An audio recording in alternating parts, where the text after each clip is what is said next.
All right. Enjoyed the song. Let's turn now to our passage this evening, which is Psalm 4. We'll be looking at tonight's Psalm 4, and the title is Resting in God's Peace. So whereas we looked at Psalm 3 last week, we'll look at Psalm 4. Sometimes they're thought to be companions, and I'll try to point that out to you as to why. But next week, we'll start a study on the life of the beloved disciple the life of the beloved disciple of Jesus, John, if I'd say it right. I didn't want to do too much on Sunday morning so we could get moving with the Gospel of John, but I'm going to do a little bit of a study on the author, meaning the Apostle John, starting next week. So I'll have a handout, and we'll kind of do an overview of his life. It'll just sort of supplement a little bit the study, because one thing you'll notice about the Gospel of John as we go through it, John doesn't mention his own name. And so it's a little bit easier to teach it actually outside of the study, which is a little different than normal. But in any event, I'll have that next week with the handout. For the outline for tonight, for Psalm 4, Resting in God's Peace, the first thing we'll do is look at calling to the Lord, verse 1. So this is the outline. So we'll look at calling to the Lord, verse 1. David is going to call out to the Lord. And then in verses 2 through 5, a warning to our enemies. Interesting set of verses there. So we'll look at calling to the Lord, verse 1, a warning to our enemies, verses 2 through 5. And then finally, we'll look at 6 through 8, having joy and peace in the Lord. So the psalm breaks into 3 parts: calling to the Lord, verse 1, a warning to our enemies, verses 2 through 5, and then having joy and peace in the Lord, verses 6 through 8. So I mentioned last week, and I kind of alluded a little bit, that this meaning Psalm 4, is often referred to as the companion or a companion to Psalm 3. Now, unlike Psalm 3, though, which we did look at last week, we don't have the superscription. In other words, we don't have, if you remember last week, I mentioned the superscription is the part before verse 1 that says in Psalm 3, a psalm of David when he fled from Absalom, his son. Most of the psalms of David don't tell us historically the time period, whereas that one does, this one does not. But this one in many cases applies to so many situations in David's life to begin with. And what we'll look at in Psalm 4 is, whereas Psalm 3 is called a morning psalm, morning as in the morning, AM, this is an evening psalm, and it expresses David's confidence in the Lord despite facing opposition. So David had a lot of opposition throughout his life, before and even after he became a king. As I mentioned, this could apply in any case, in many cases of David's life. But one of the things I'll try to mention to you is it does show us some things that we can do to respond when we have difficult circumstances. Do you ever encounter difficult circumstances? Well, if you don't and you do, then you can do 3 things the psalm teaches, and there's some others. But the main ones are, first, to pray. Then we have to trust, and then we have to rest in the Lord alone.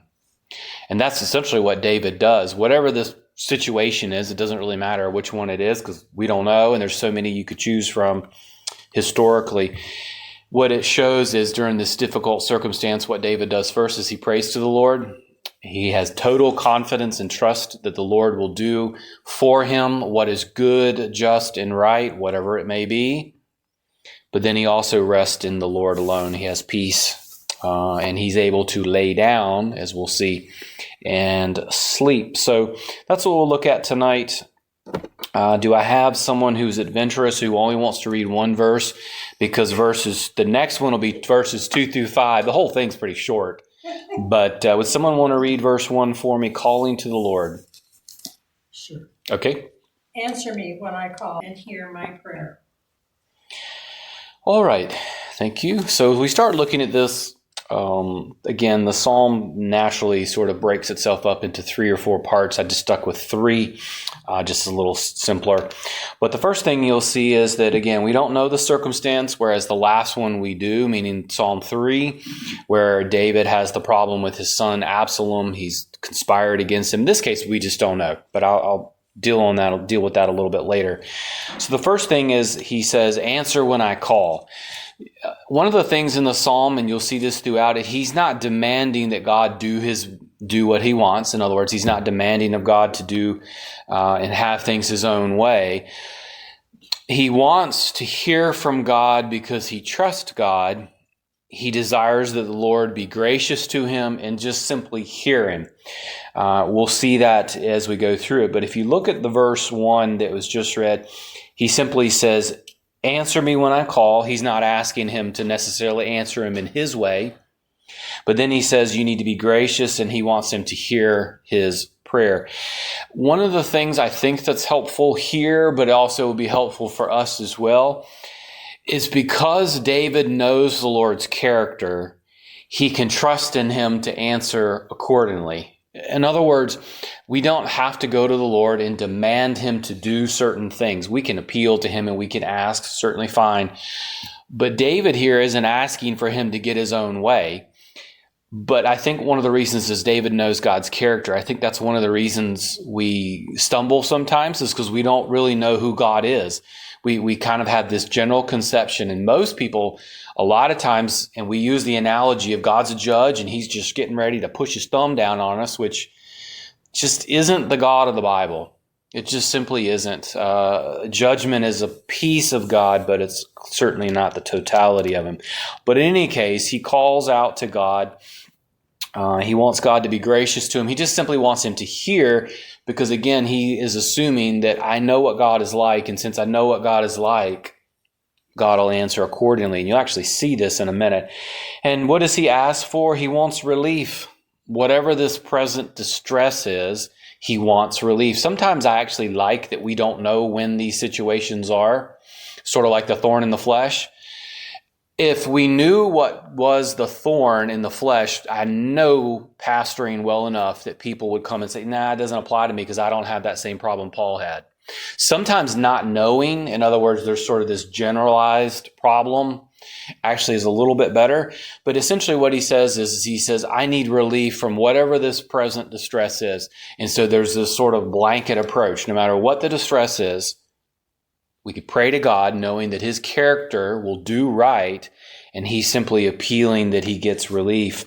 I'm sure we've all been in distress before and say, God, take the pressure off. That would be sort of the idea. But notice one of the things he says in there is he says, O God of my righteousness. This is really important.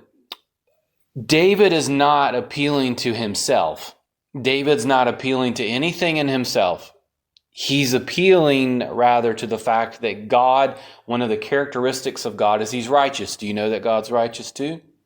Is God righteous? Well, if God is righteous, then we know that he will do right. He will judge and bring about things accordingly. He will do justice and righteousness for his people. If we don't know what God is like, I think we're in trouble because we don't really know what to expect from him. Here he's saying God is righteous, and since God, one of his characteristics is righteousness, he can trust him. He knows that God will do right for his people, whatever that end result is. Now you'll also see in this first verse here that whatever this situation is, he wants relief, so he prays to God. He wants him to answer him. Doesn't ask for whatever it is that he wants. He says, since God, you are righteous, you'll do just, you'll do right by me, whatever that is, because you're a just God. I mean, is God going to do something that is inherently wrong? Well, of course not. It goes against his nature. But David also, if you notice, he says, you have relieved me before. What does have mean? It's in the past tense. The point is that he says, in a sense, answer me when I call. Do it in accordance with your righteousness, because then it'll be whatever is best. Give me relief from my current distress. And then David appeals to his past experiences with God. You have done in the past, answer me, and you have answered me in an appropriate way. Thus, I know you will again. I'm going to read you. This comes from the Wycliffe Bible Commentary, and it's just a short, obvious, almost statement, but I do think it'll help a little bit. It says, this is the Wycliffe, Bible Commentary says, past experience leads the psalmist, David, to believe that God will again meet his deepest needs. So essentially what that teaches us is that, like David, whenever we have difficult circumstances, it's good to remember how and what the Lord has done for us in the past. Because by doing so, it makes us more confident in the future. In other words, in the present and the future. So if you think, if God has done right by you in the past, maybe it wasn't what you wanted, but whatever it was still ultimately best, it helps us to build confidence in the Lord. This is a psalm where David is confident that the Lord will do right because of who God is, but also because he's seen it in the past. And when you and I have trouble or distress, we need to go back and look at what God has done in the past. Now, in just a minute, I want someone to read verses 2 through 5. I called it a warning to our enemies. This is really a warning to David's enemies, but so we can understand it a little bit better. That's why I named it that way. But unlike the Lord, David's enemies, they aren't righteous. They aren't seeking righteousness. They're not seeking the good of David. They're actually trying to harm his reputation by spreading lies and slander against David. We know that is true. One of the problems David has experienced is opposition. And sometimes when there's opposition, there's slander or misleading information, which is essentially what's David's problem, whatever the situation is. But David, interestingly enough, warns them that since he is God's chosen, since he is beloved of God, and since God has a purpose for him, it would be wise for them to stop. Because if they don't, they could have negative consequences. So in other words, before we read it, think of it this way. If God has a particular purpose for each of us, and he does, right? And someone is trying to get in the way of it, they probably need to quit, don't they? Because God is not adverse to straighten things out himself. And you would be better to straighten it out rather than letting God straighten it out. It's in a sense what he's saying. So let's read verses 2 through 5, and we'll see David's going to rebuke them in a sense lightly. It's not too strong. He's confident that the Lord will respond, and he's going to urge them to do something to save themselves from God's judgment. But I know that's Jean's name written all over those verses. O sons of men, how long be still? Offer the sacrifices of righteousness and trust in the Lord. Okay, so obviously David has called out to God. He wants relief. He knows that God will do right, not because of David, but because of who God is, his character. When I say God's character, that's another way of saying the attributes of God. If you need to study or don't know the attributes of God, I can guarantee you one thing, they're more than love. Okay, that's pretty much the only one we seem to know. God's God of love, and then we don't know God. But anyway, if you are interested in study of his attributes, let me know. I can give you a few easy things to read. But he appeals to God because of his past deliverance and help of David. But in these verses here, he's focusing on warning these enemies. So David rebukes these enemies that he has. Again, we don't know who they are. There's no situation that's tied to it specifically. They have opposed David, clearly. They are deceiving. They're making comments about David. They've rejected his leadership. We assume that's what the reference is, meaning as a king. And there's many situations in David's life that fit to this. Now, I'll give you a few suggestions. I don't think we know, and there's no point in trying to figure it out because we don't know. But some people will say, well, since Psalm 3 and Psalm 4 are companions, maybe it's the same situation. Again, we don't know. But why would that matter? Well, because if you remember in Psalm 3, there was conspiracy by his own son, and all of these people were coming up against him. So possible. I just am giving you a couple of other examples just to show you that David's life was not pristine. It wasn't without its problems. So yeah, sure, it could be conspiracy from 2 Samuel 15 through 18. I'm giving you these other two not because I think this is the situation, but just as examples. Do you know David was opposed by his family? 1 Samuel 17:28. He was slandered by Doeg, not dog, Doge. The Edomite. That's 1 Samuel 22, verses 9 through 10. I mention these to you just to give you an idea that we don't know the situation, and the situation of the psalm would apply in any situation just like it does ours. But in any event, so David rebukes them, but David has confidence in the Lord. If you see in there, this is somewhat repetitious of the first verse, but he says, the Lord hears when I call. So the Lord here is being seen as someone that David is confident in. The Lord, again, he's using the word there, all capital Lord. Remember, what is that? What does that mean? Yep, Yahweh. It's the covenant-keeping personal name of God. Whenever it's L and then lower Lord, that's a different reference. Adonai, for instance, and stuff. But here he says that the Lord Yahweh hears me when I call. And he did, because if you see in verse 3, he says that the Lord has set him apart. David was, as a king, of course, chosen by God, and he had certain things that God was going to work and use through him. God sets you and I apart as well. At conversion, we are set apart for God and his purposes. Turn with me real quick. I will read this one. It's Psalm 31 and verse 23. Sometimes when we hear the word holy, we're thinking holier than thou with some sort of halo over our head. That's not quite the case. I have yet to meet anybody with a halo. Merritt gets about as close as they get. But even then, no, I'm just kidding. But in all seriousness, Psalm 31 and verse 23. And I think it's helpful here. O love the Lord, all you his godly ones. The Lord preserves the faithful and fully recompenses the proud. So what we notice in verse 23 is that the Lord, of course, has set apart for himself. He has these individuals that he calls godly people. In the New Testament, it would be the idea of saints. You know, when you read the New Testament, sometimes you have this term saints. When we come to faith in Jesus Christ, we are set apart for God, okay? And God has particular purposes for us. So God sets people apart for himself. Thus, they are what? They're under his care. They're under his protection, and God cares and protects for his people. It says in that Psalm 31:23, the Lord preserves the faithful. It's the idea, if you ever heard, you never have to worry about dying until you've completed all the Lord's work. Sort of the idea there.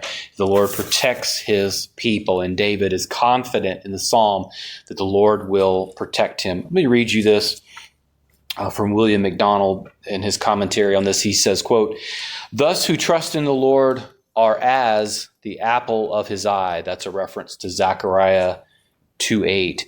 "Their names are engraved on the palms of his hands." Isaiah 49:16.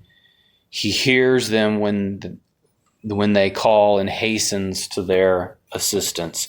And that's true for you and I. We are his people. He has set us apart.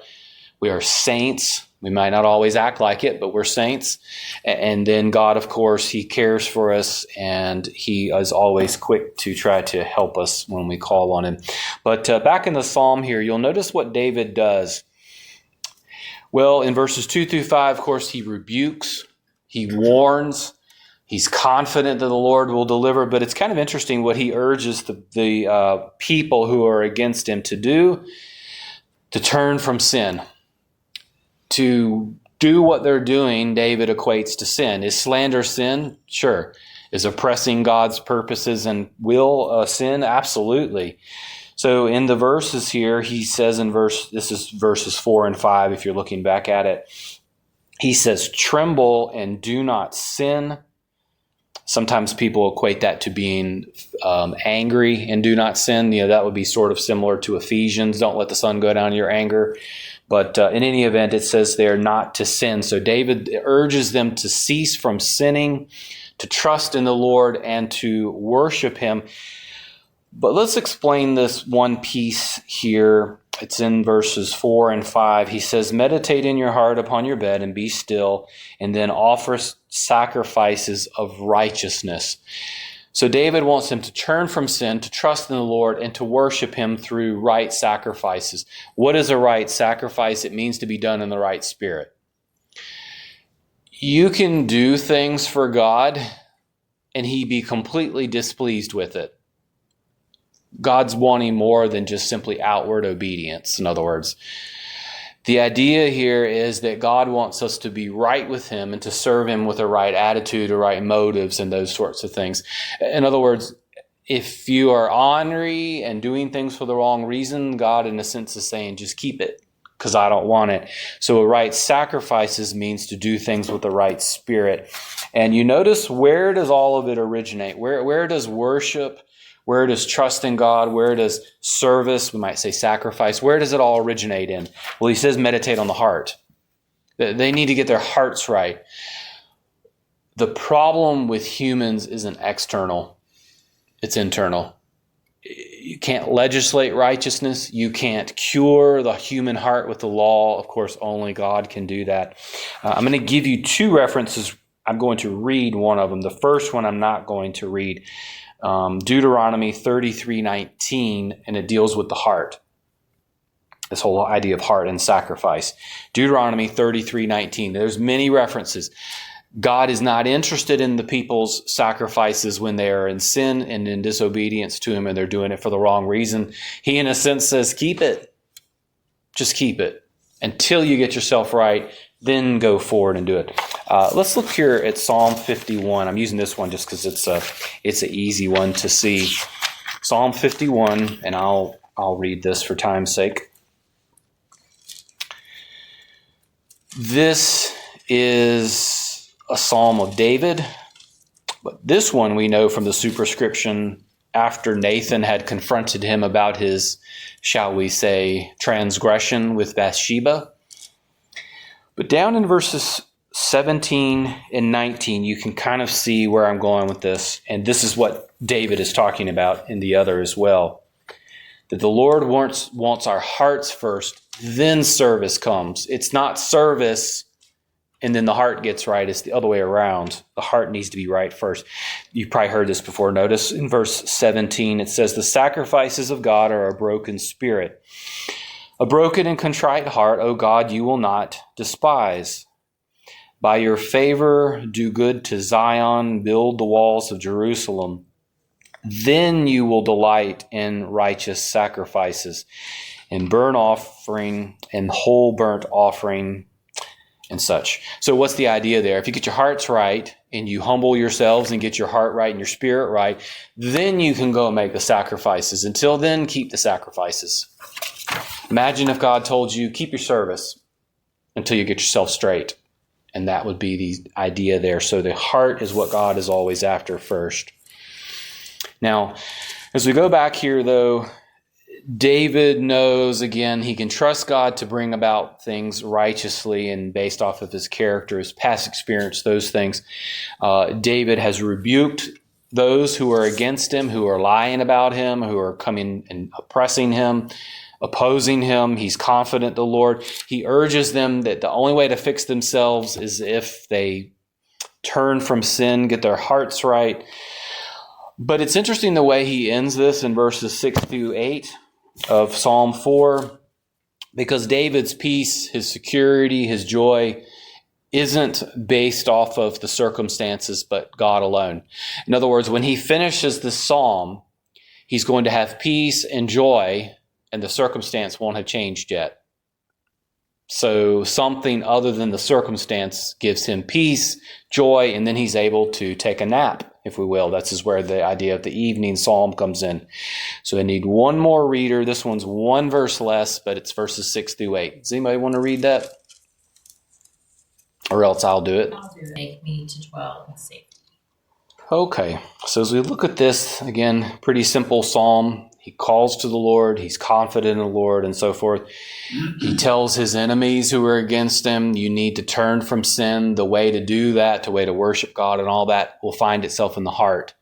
In other words, don't go offer sacrifices and keep on with that sin. You need to deal with that.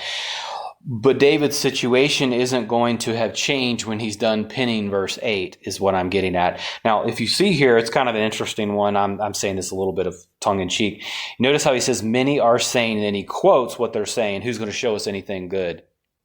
This is, of course, just referring to some sort of opposition, some sort of negative.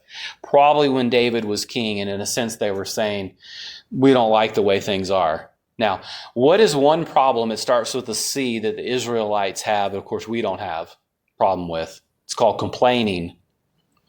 The Israelites had the gift, not of gab, but of complaining. They are some of the best complainers were the Israelites, weren't they? Lord, bring us out of Egypt. God does it, doesn't he? Soon as they get out, right down off the exit, what do? Take us back. We don't like the manna. Take us back. I don't know what it is with God's people, but I'm kidding you not. If God gave them an apple, they want an orange. If he gives them an orange, they want to go back to the apple, don't they? They just can't be happy. And the part of the problem is what we just read, is when their hearts and their spirits aren't right with God. They have sin in their lives. They're going to complain. Okay. There's constructive criticism and then there's complaining, and God is warning in a sense. This is somewhat of almost amusing. But David's response to his enemies is interesting because quite honestly, I don't know if I would do this often. Notice what David says to him. So he quotes that sort of complaining, whatever that complaining reference is, doesn't really matter. Notice what he says, lift up the light of your countenance upon us, upon all of those people. So David has a group of people that are complaining about him, and he says, you know what? I'll just ask God to bless them. That seems unbelievable, isn't it? But isn't that what Jesus says? Pray for your enemies, do good for them. If you notice the wording is very similar to the Aaronic benediction. If you don't know what that is, the Lord bless you, keep you, and so forth. The Lord make his face shine upon you. David is asking for God to bless these honorary people that are complaining about him and slandering him. Now, when's the last time you did that?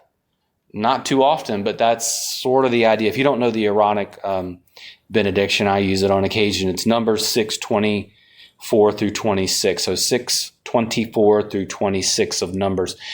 But David knew, in a sense, that all things came and come from the Lord. And that's the one he trusts in. But the psalm ends not on a negative. It ends in a positive. So you have David's joy and peace. David had confidence in the Lord. He knew that the Lord would do right by him and he could dwell in safety. Now, where does this idea of a morning and evening psalm come from? Well, you remember last week, Psalm 3, verse 5, David speaks of lying down, sleeping, and awakening. So he's writing Psalm 3 post-waking. In this psalm, it says, I lie down and sleep because God is the one who will protect me, sustain me, and I have my joy and peace in him. I want to focus on just briefly these two ideas here of joy and peace, because in the New Testament it teaches us essentially the same thing. Does joy come from external things? Does joy come when the stock market goes up, when it goes bonkers, or what? Those things are all temporary, aren't they? Notice David's usage. Again, this is poetic language here. Notice he says that God gave him more gladness where? In his heart than all the grain and new wine that could abound for him. So the idea there is that what he had in the Lord was more important. The Lord gave him more joy than all of those external things. All the things that we see around us today aren't going to last forever. You don't have to look long to see that. And then he also speaks of having true peace only coming from the Lord. Let me look at these two verses and then we'll look to finish up. This is John 14:27. You don't necessarily have to turn here. I'm going to read them real quick. And then just in case someone says, well, wait a minute, surely not in a bad situation, and I'll give you that answer as well. But in John 14:27, Jesus says, peace I leave with you, my peace I give to you. Not as the world gives do I give to you. Do not let your heart be troubled, nor let it be fearful. But then invariably somebody gets snarky and says, yeah, but if you were in a really bad situation like you were in prison, I mean, you couldn't have joy in prison, could you? Philippians 4:7 answers that after saying to be anxious for nothing, but to pray to the Lord, give thanks to Him, make known whatever it is that's going on. The result of it is verse 7, and the peace of God, which surpasses all understanding, will guard your hearts and mind in Christ Jesus. The idea there is that joy doesn't come from things external because they're going to not last forever. You can't depend on them. You can't depend on a car. You can't depend on anything. Peace comes from a relationship with the Lord. Now, David's situation, does it change? No, not here. But what David knows is he can trust the Lord and he can rest in the Lord and have peace because he trusts in his relationship with the Lord. I thought of three things that you could consider from this. They really just come from each of the three sections. First is, in times of distress, remember God's past faithfulness and seek Him first in prayer. So in other words, don't go to Twitter. Don't go to Facebook. I know that's a place of authority. I understand today. But we're supposed to pray. But you also need to go to Him because if God's been faithful in the past, He'll be faithful in the future. Second, the Lord wants our hearts right with Him before and above all else.